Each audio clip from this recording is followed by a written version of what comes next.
Tadi secara kualitatif, bahwa muatan ada dua jenis, positif dan negatif. Benda bermuatan positif karena kehilangan elektron, bermuatan negatif karena ketambahan elektron. Antara benda muatan sama, positif dengan positif atau negatif dengan negatif, tolak menolak. Antara benda bermuatan yang berbeda, negatif dan positif, dia saling tarik menarik. Oke. Nah, kita sekarang ingin tahu secara kuantitatif, berapa sih besarnya tarikan atau tolakan antara dua benda yang bermuatan listrik ini. Oke. Maka kita sudah dibantu oleh Om siapa ini? Om Charles Augustin de Coulomb. Ya. Karena itu kita hormati sampai sekarang gaya interaksi antara dua muatan ini kita sebut sebagai gaya Coulomb. Ya. Apa yang Om Coulomb lakukan? Dia membuat sebuah benda yang bermuatan. Ya. Kita kan tadi sudah tahu ya, bisa menjadikan bermuatan negatif. Gesekkan aja dengan, misalnya kita punya plastik, gesekkan aja dengan wool ya, atau dengan bulu. Jadi benda yang merah ini bermuatan negatif. Ya. Ini digantung dalam sebuah tali, ya. Tali atau kawat yang agak keras, sehingga untuk memutar kawatnya ini perlu gaya yang cukup besar. Ya. Nah, di satu sisi kita punya juga benda bermuatan positif di sini, ya. Benda bermuatan positif yang warna biru ini, oke. Nah, oke. Awalnya sebelum benda ini dimasukkan, mungkin bolanya orientasinya seperti ini, misalnya ya. Ya, di sini dan di sini. Oke. Setelah benda ini dimasukkan ke sini, ini kan tarik menarik ya, geser ke sana. Nah, ini kita bisa ukur sudut antara ya, pergerakan sudutnya berapa. Misalnya kemarin kita tidak sempat ke dinamika gerak melingkar ya, jadi ada berapa sudutnya, berapa S. Kalau oke, kita analogikan saja dengan kecepatan ya. Jadi kecepatan adalah S dibagi T ya. Ini juga sama kecepatan sudut, maka kita punya omega adalah theta, seberapa besar sudutnya ini dibagi. Oke. Dan benda bisa bergerak dengan kecepatan F dengan kecepatan V karena apa? Karena ada percepatan ya, gaya yang menyebabkan percepatan sebesar A. Ini menghasilkan V, ini menghasilkan gerak sebesar S. Ya. Ini juga sama, di kecepatan sudut juga ada omega yang menghasilkan omega apa? Torsi. Ya. Inersia kali alfa. Nah, adanya torsi menyebabkan dia bergerak memutar dengan kecepatan menempuh jarak. Oke. Nah, ini adalah hubungan antara gaya ke torsi bagaimana? Torsi sama dengan F tadi. Dot. Maka di sini ada hubungan ya antara gaya dengan theta, ya, gerak yang dihasilkan. Ya.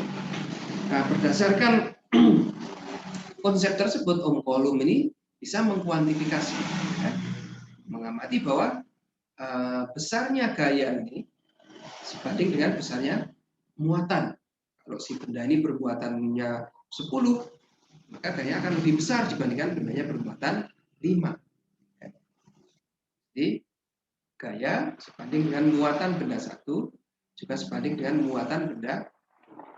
Oke.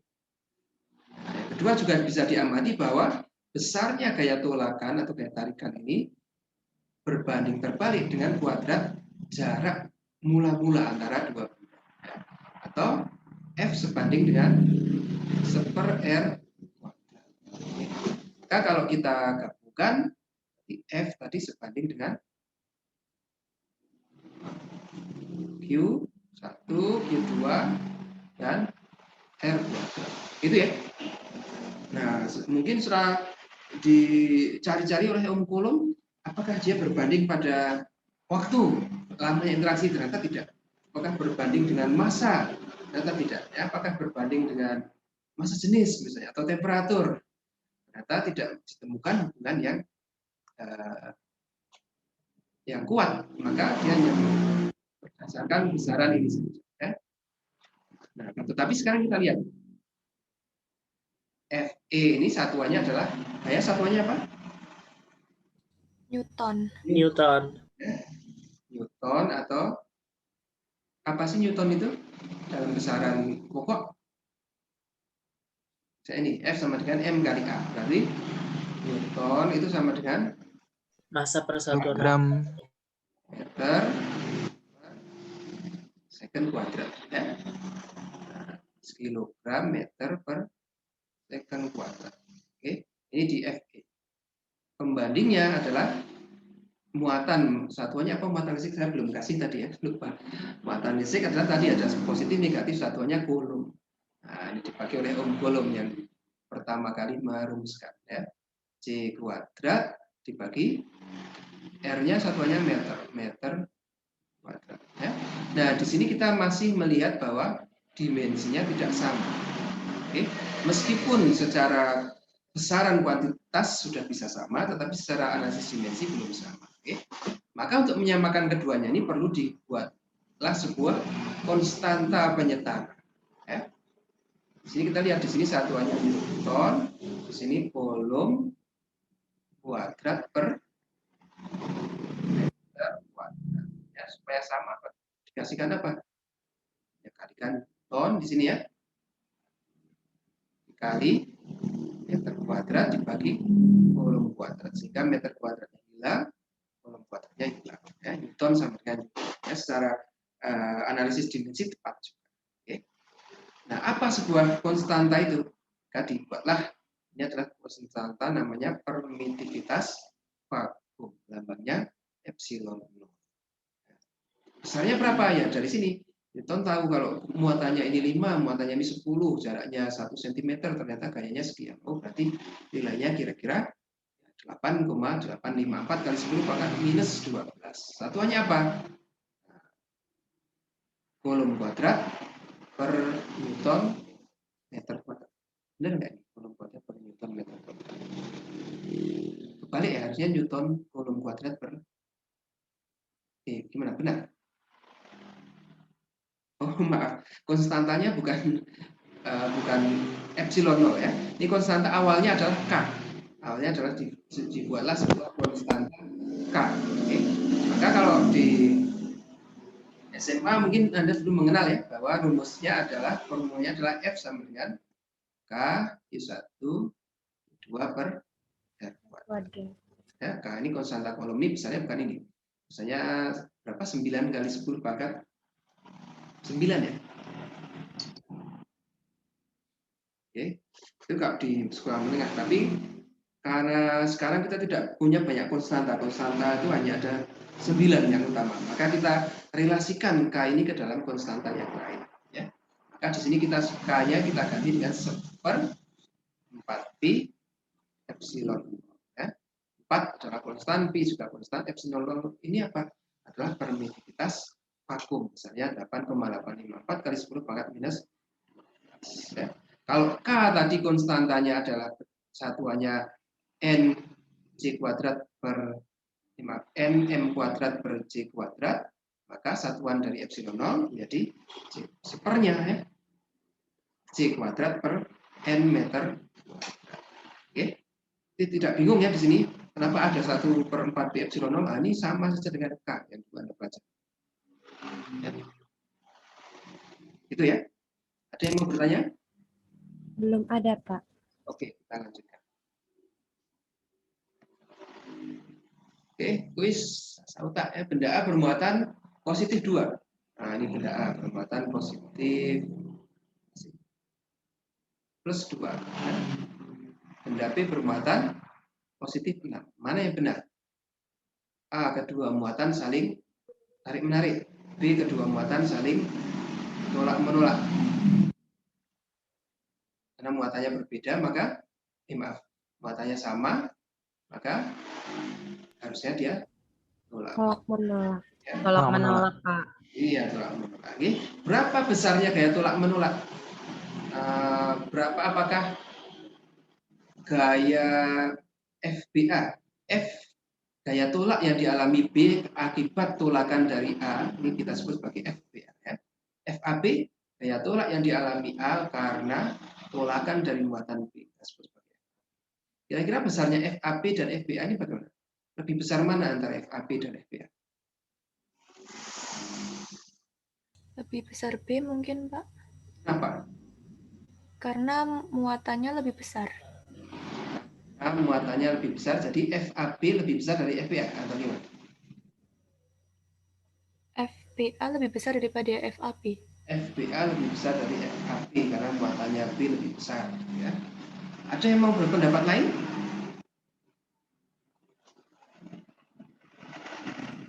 Tidak, Pak. Hah? Setuju sama Dira sih, Pak. Apa? Maaf, ulangi lagi, saya kurang dengar. Tadi setuju sama pendapatnya Dira. Mungkin kayak gitu, Pak. FBA lebih besar daripada FAB. Oke, kita sering.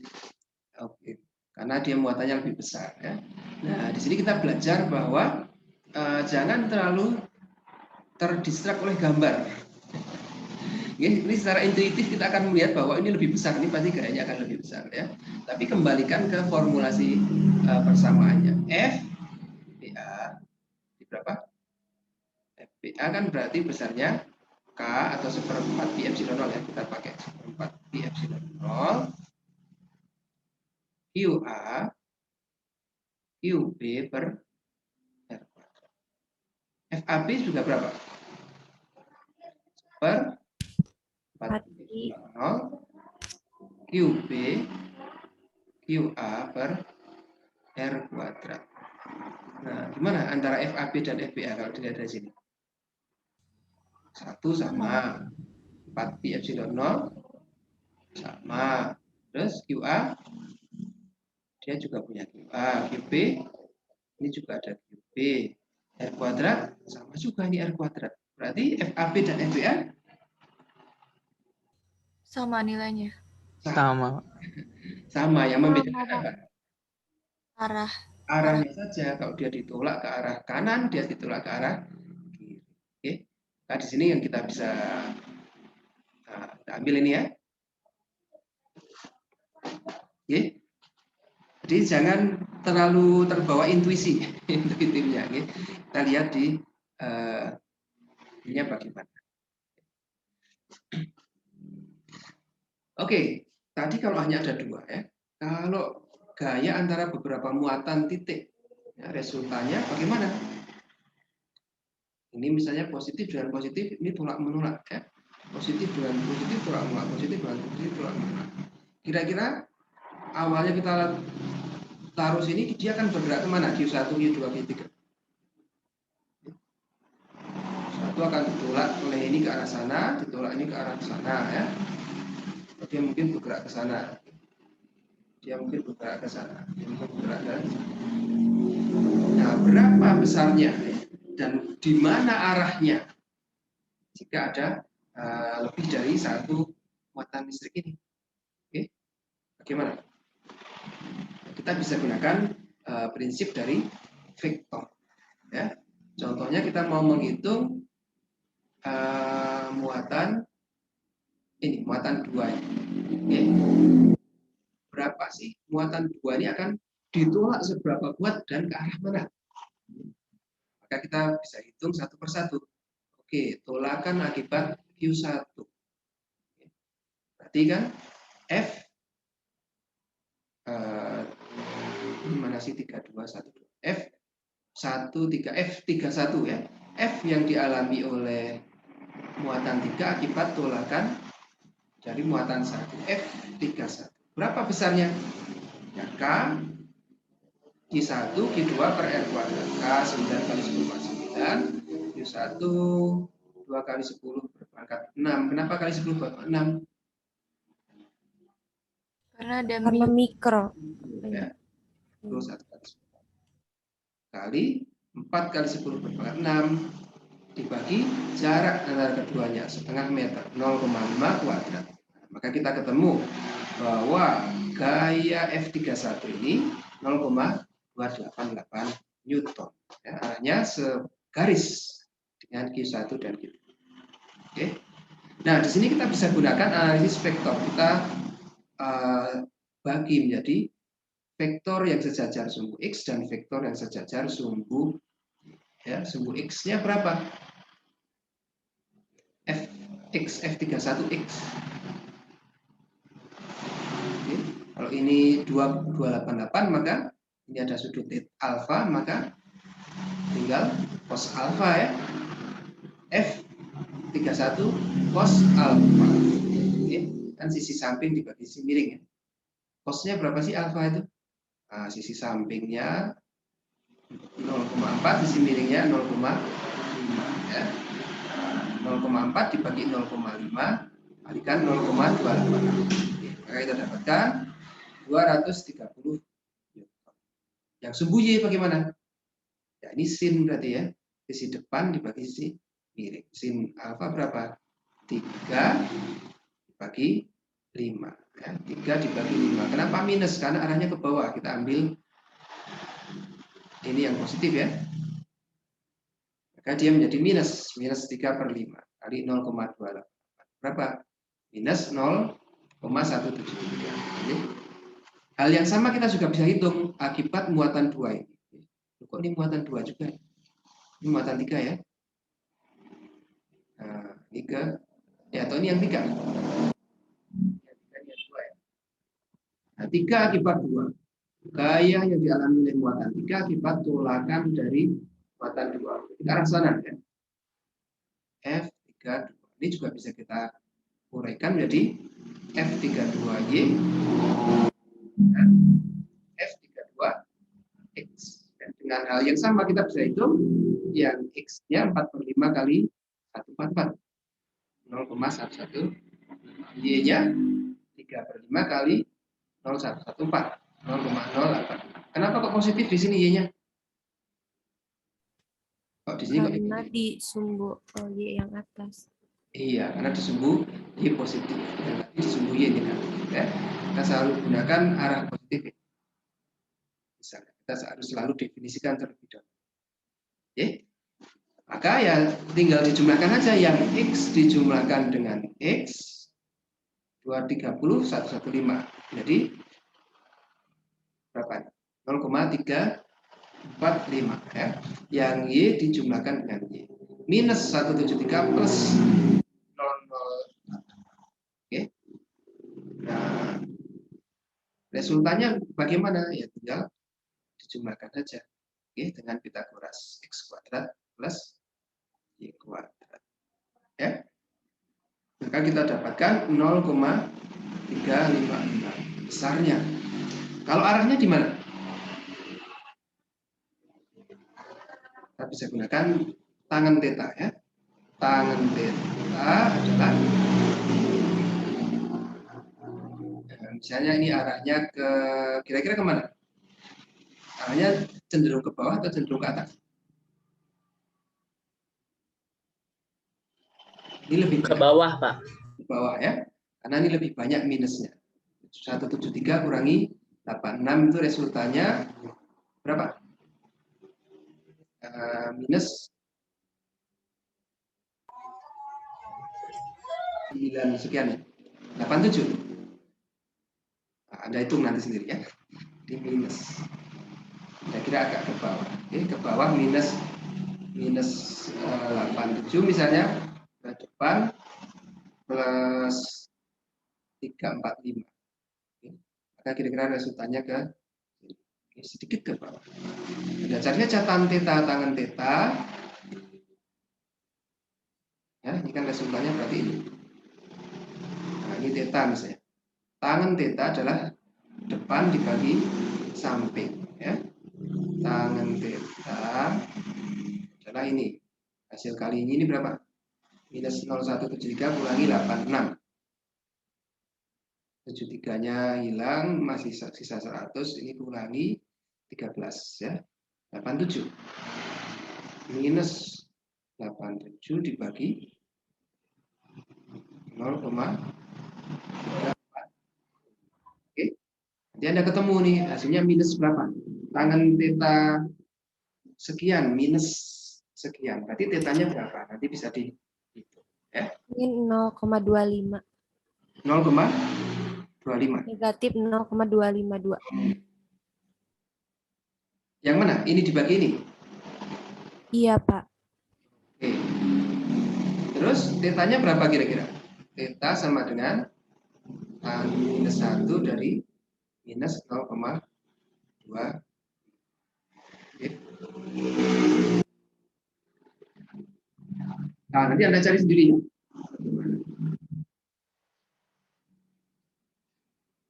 Oke.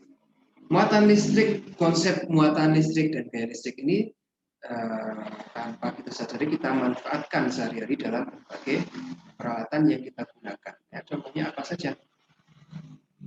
Ya itu banyak sekali. Ya. Di sini kita sebutkan printer, scanner, ya, mesin fotokopi. Ini menggunakan prinsip gaya elektrostatis. Bagaimana sih? Kok bisa seperti itu? Ya. Nah ini di dalam kok Anda bongkar printernya di rumah nanti ya. Biasanya anak fisika itu keingin tahuannya tinggi. Bongkar, apa-apa dibongkar, nanti nggak bisa masak. Saya bikin reparasi ya, terima bongkar, tidak terima pasang. Jadi di dalamnya ada sebuah drum ya, yang berputar. Oke. Nah, drum ini biasanya di-charge dengan muatan positif. Ya, dihubungkan dengan bagaimana cara membuat drum bermuatan positif. Ya diambil elektronnya, ya, digosok-gosokkan dengan rambut. Ya susah, perlu rambut yang sangat gondrong. Ya, kita perlu tahu nanti ada besaran namanya tegangan listrik. Ya, tinggal dihubungkan dengan tegangan listrik positif, maka dia akan bermuatan positif. Ya. Dan partikel tinta itu biasanya bermuatan negatif. Ya. Maka ada interaksi antara drum yang bermuatan positif dengan partikel tinta yang bermuatan negatif. Ya, menempel. Ya. Kok tidak semuanya menempel, Pak? Nah, ini karena ada gambar di sini kita memiliki ada namanya efek fotolistrik tadi ya, bahwa ketika dikenai cahaya, misalnya ini ada huruf A ya, kan kita gunakan cahaya di sini ya. Nah, ternyata area yang terkena bayang-bayang ini kan artinya tidak terkena sinar secara langsung, ya, terlindungi oleh huruf A di atas ini. Maka muatan positifnya tetap tinggal di sana. Sedangkan area yang terekspos terkena sinar fotokopi atau printer ini muatannya menjadi netral kembali, ya. Menjadi hilang, netral. Maka dari tinta yang bermuatan negatif tadi dia hanya akan tertempel di titik-titik yang tidak ternetralkan, ya, artinya terhalangi oleh bayangan huruf di atas. Okay. Maka si tinta hanya akan menempel di area situ saja. Maka kita bisa print, kita bisa fotokopi dan sebagainya. Okay. Sama antara printer yang biasa dengan printer yang laser sama aja. Hanya saja sekarang untuk yang laser cahayanya menggunakan cahaya laser. Jadi satu persatu, tidak jadi satu, gitu ya. Tidak sih seperti lampu semua nyorot bersama. Kalau laser di scan. Itu yang kita pakai untuk printer dan scan. Okay. Bukan cuma produk teknologi saja, produk alami pun seperti itu. Okay. Deep in our core, yaitu di DNA kita. Ini juga adanya muatan listrik dan gaya listrik yang menyebabkan DNA itu tetap berbentuk seperti helixnya tadi. Okay. Ada interaksi antara C dan G, dan T dan A. Ya, kenapa T hanya berpasangan dengan A, C dengan G? Karena memang interaksinya berbeda. Ini ada 3 sisi. Ada yang namanya ikatan hidrogen antara hidrogen yang terhubung di sitosin, ya, dengan oksigen yang terhubung di guanin. Ini ada hidrogen bond. Ya. Ini juga ada hidrogen bond. Ada 3 hidrogen bond di CG. Dan hanya ada 2 di AT. Oke. Kemudian di pabrik-pabrik ini biasanya kalau pabrik pembakaran batu bara misalnya PLTU, pembangkit listrik tenaga uap, itu di uap yang dikeluarkan di gas bondnya kemungkinan masih ada partikel-partikel abunya, ya. Maka partikel-partikel zat itu cenderung bermuatan negatif. Oke, maka kita saring dulu dengan sebuah pelat yang bermuatan positif, ya. Maaf, ini dikasih muatan positif, di sini bermuatan negatif. Sedangkan partikel-partikel tadi dilewatkan ke dalam apa ya, besi-besi, ya, tipis, kawat tipis. Maka ketika dia bergesekan dengan kawat tadi, partikelnya mengambil elektron dari si kawat. Ya, besi, ya, logam kan cenderung bermuatan negatif, ya, kehilangan elektron. Partikel-partikel ini biasanya dari karbon, ya, cenderung bermuatan negatif, mengambil elektron. Ya, logam cenderung bermuatan. Maka karbon partikel karbon yang sudah bermuatan tadi akan tertarik ke pelat arah positif. Ya, kalau partikelnya negatif dia akan tertarik ke positif, kalau partikelnya positif dia akan tertarik ke pelat yang negatif. Oke, kita sebut sebagai elektrostatik presipitator untuk menyaring udara hasil pembakaran, ya, sebelum dibuang ke atmosfer. Nah, ini juga digunakan untuk pengecatan di industri, pengecatan misalnya bodi mobil dan sebagainya, okay? Supaya partikel cat ini bisa menempel kuat di permukaan, maka dibuatlah permukaannya dibuat bermuatan positif, partikel catnya diberi muatan negatif, ya, di ujung penembak catnya sini kita sebut sebagai voltage generator, dia akan menghasilkan elektron yang sangat besar. Sehingga partikel-partikel cat yang bermuatan negatif akan tertarik ke bodi mobil yang bermuatan positif secara merata. Ya. Ini kenapa merata? Ya, karena kalau yang sini sudah tertutupi, artinya muatan positifnya sudah berkurang. Ya, pasti akan lebih mencari muatan positif yang lebih kuat. Oke. Jadi hasil pengecatannya bisa lebih